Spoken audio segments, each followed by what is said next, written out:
शाहिद कोसो blog YouTube channel में भली कार।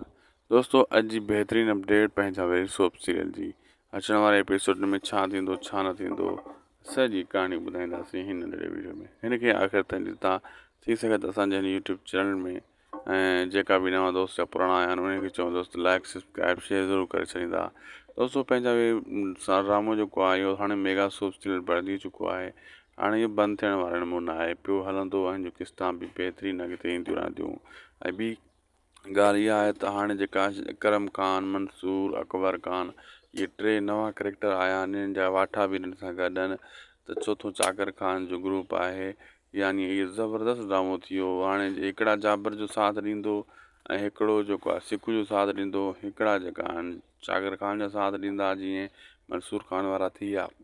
चवण जो मक़सदु इहो आहे त ड्रामो हाणे बहितरीन कहाणी अॻिते जेको आहे न ज़बरदस्त हलंदी वेंदी थींदी वेंदी ऐं तव्हांखे ड्रामे जी कहाणी मज़ो बि ॾींदी। अगरि अपडेट सुठी लॻे त महिरबानी करे असांजे हिन यूट्यूब चैनल खे ज़रूरु सब्सक्राइब लाइक शेयर कंदा।